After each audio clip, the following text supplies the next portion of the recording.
દક્ષિણ ગુજરાતમાં આવેલા વિનાશક પૂરના કારણે બ્રિટિશ કાળથી કાર્યરત સદી જૂની ઐતિહાસિક બીલીમોરા વઘઈ નેરોગેજ હેરિટેજ ટ્રેનના ટ્રેકને ભારે નુકસાન થયું છે। રેલવે ટ્રેકની નીચેની જમીન ધોવાતા અને ભૂસ્ખલનને કારણે રેલવે તંત્ર દ્વારા સુરક્ષાના ભાગરૂપે આ ટ્રેન સેવા અનિશ્ચિત સમય માટે બંધ કરવામાં આવી છે।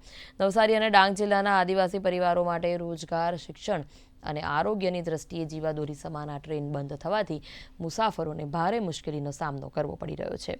હાલ રેલવે વિભાગ સમક્ષ ટ્રેકને સુરક્ષિત બનાવીને આ હેરિટેજ સેવા વહેલી તકે પુનઃ શરૂ કરવાનો મોટો પડકાર ઊભો થયો છે।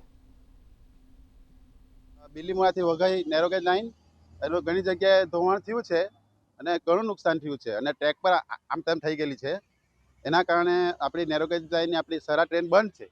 હવે વહેલી તકે ચાલુ થાય એવી અમે ગામવાસીઓ અને આજુબાજુની જનતા આશા રાખે છે। નવસારી જિલ્લાની મહત્વની લાઇફલાઇન આદિવાસીઓ માટે કહેવાતી નેરોગેજ ટ્રેન આજે બંધ થઈ ગઈ છે, કારણ કે જે પૂર આવ્યું હતું અને ઘોડાપૂરમાં આ જે લાઇનને અડીને આવેલા કેટલાક વૃક્ષો ધરાશયી થયા છે પૂરના લીધે, જેથી આદિવાસીઓની જે બીલીમોરાથી વઘઈની લાઇફલાઇન કહેવાતી નેરોગેજ ટ્રેન મહત્વની ટ્રેન બંધ થઈ છે, જેથી લોકોને હાલાકી પડી છે અને લોકો હાલ અત્યારે કયા સમયમાં આ ફરીથી ટ્રેન ચાલુ થાય તેની રાહ જોઈને બેઠા છે। રાજ્ય સાણા, ડીડી ન્યૂઝ, નવસારી।